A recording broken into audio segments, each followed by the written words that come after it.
Ayo, back at it again with another video. Thank you all for watching. I greatly appreciate it. So, we're going to start a series on the channel talking about high-speed rail here in the United States. And, this is something that I've been really fascinated with lately, so I want to make some videos on it because I think this is a really cool opportunity for the United States moving forward in the next couple decades.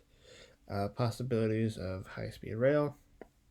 The first video is going to be talking about a Cascadia high-speed rail, basically from Seattle down towards Sacramento, and then ultimately could potentially tie in to California's high-speed rail, which I will talk about in the next video in this series, because it would basically, what we would do is you would have California's high-speed rail, whenever it comes online, basically from San Diego up to LA, up to San Francisco, and up to Sacramento, would tie into a potential Vancouver, Seattle, Portland, Eugene, Redding, and then Sacramento. So basically, you would have one long Pacific Coast high-speed rail. You would have California's high-speed rail tie in to this Cascadia high-speed rail from Vancouver, Seattle, Portland,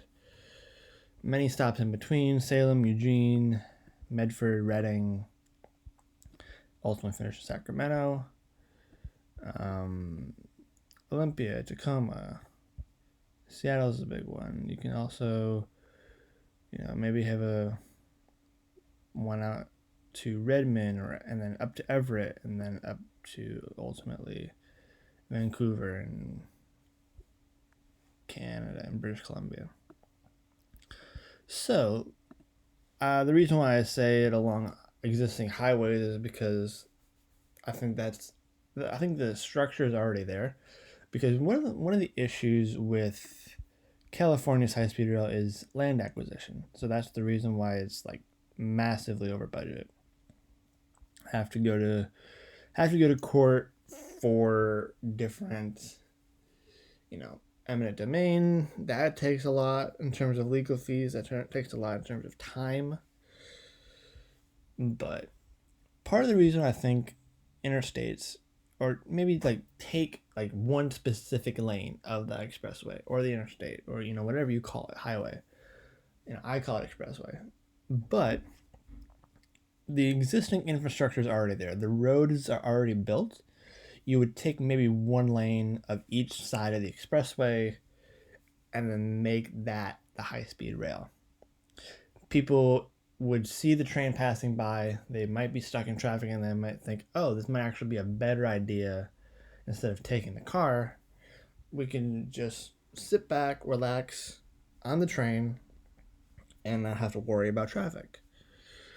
But also, for example, if you're going long distances, maybe from Seattle down to San Francisco, you would not have to go on an airplane. You would not have to go through TSA. You would just have to go from Seattle down to Portland, down to Sacramento on this I-5 high-speed rail line, and then that would tie into San Francisco through the California high-speed rail. So this is a considerable distance. So if you ultimately go up to Vancouver, down to Seattle, these distances are approximate. You're looking at a little bit, we're already at 630 miles. Basically, the whole route would be about 780 miles. Roughly 800 if you round up. So Vancouver to Seattle, to Portland, to Salem, to Eugene, to Redding, to Sacramento. Whole distance about 780 miles. That would be considerable distance, considerable cost, but if you would take it along the already existing I-5 interstate, the land acquisition costs would go considerably down.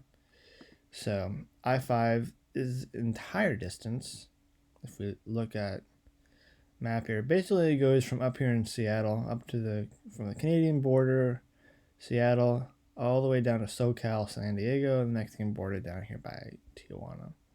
However, California is already doing their own high-speed rail. So ultimately what you would have to do if you really want to have this Pacific Coast, high-speed rail express corridor, basically all you would have to do is have from Seattle to Sacramento and then tie into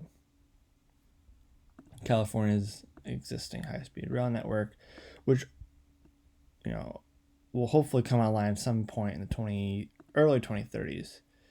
So ultimately could then have a Seattle to Sacramento high-speed rail, Sacramento to San Diego to LA, San Francisco, Bakersfield, and ultimately you would have a high-speed rail from San Diego up to LA, up to San Jose, San Francisco, Sacramento, Portland, Seattle, Vancouver. Total distance about 1,200 miles. No, 1,275. So if you round up, it's roughly 1,300 miles. So that's a considerable distance. The costs would be a lot, but as we've seen, California high-speed rail would, it's a little bit over budget, and by a little bit, I mean a lot.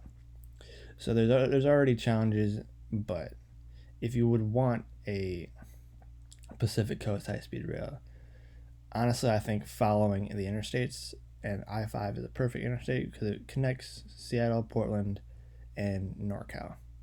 And this would be a really good opportunity to implement a high-speed rail in Cascadia, but also in Northern California. So with that being said, that is the end of the video. This is going to be a multi-part series. I already gave you the next video talking about California's high-speed rail. So this is video number 1. California's high-speed rail will be video number 2. Also be talking about maybe some other routes across the country. LA to Las Vegas has already been talked about a lot. Maybe LA to Arizona, and then maybe on to Texas, or there's a whole bunch of opportunities that can be taken. Maybe even Vancouver to Winnipeg. That is a possibility as well. So that is the end of the video. First of many different high-speed rail videos that I really want to make because I'm highly fascinated in this topic. So with that, that's the end of the video. Thank you all for watching, and I'll see you in the next one. Deuces.